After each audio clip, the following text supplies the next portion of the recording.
ఆ లైన్మెన్ గుడ్లు చూశాడు కదండి, నిన్న అంతవరకు ఆపాను కదా, ఇప్పుడు చెప్తున్నాను.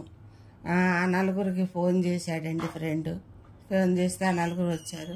వచ్చి ఆ గుడ్లు 4 ఉన్నాయిరా, మనకి సరిపోతాయి, హ్యాపీగా తినొచ్చు, వేసుకొని ఆమ్లెట్లు వేసుకొని మనం డ్రింక్ చేసుకుందాము అని చెప్పుకొని ఆ గుడ్లు తీసుకెళ్ళిపోయి ఆమ్లెట్లు వేసుకొని డ్రింక్ చేసేసారండి.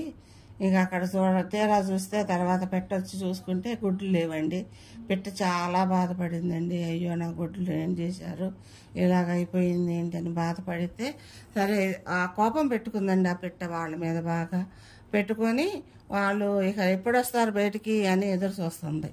వాళ్ళు మళ్ళీ తెల్లారిన తర్వాత ఎవరి పనులకు వాళ్ళు వస్తారు కదండి, బయటికి వచ్చినప్పుడు వాళ్ళని టప్పా టప్పా నెత్తి మీద కొట్టేసి పారిపోతుందండి. ఈ పెట్టేంటి మన వెనకాల పడి ఈ రకంగా కొట్టి పారిపోతుంది ఏంటా అనుకుంటారు.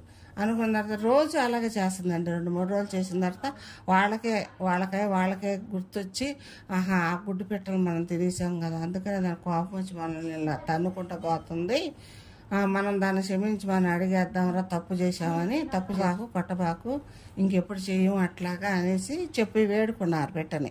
ఆ వేడుకునేసరికి ఆ పెట్ట సరే అని వదిలేసిందండి. వదిలేసి ఎవరి పనులు వాళ్ళు చేసుకుంటున్నారు. ఎవరి పనులు వాళ్ళు చేసుకుంటుంటే ఇక తర్వాత మళ్ళీ ఋతుపవనాలు వచ్చినాయండి. ఋతుపవనాలు వచ్చేసరికి ఆ పెట్ట ఏం చేసింది, వీళ్ళకి మంచితనం మారారా లేదా అని వచ్చి మీటర్లోనే మళ్ళీ పెట్టి వెళ్ళిందండి. ఆ కరెంటు మీటర్లోనే పెట్టి గూడు కట్టుకొని 4 గుడ్లు పెట్టింది. అక్కడ 4 గుడ్లు పెట్టి వెళ్ళిపోయిన తర్వాత మళ్ళీ మరుసటి రోజున ఇతను వచ్చేసరికి గుడ్లు పెట్టుండే.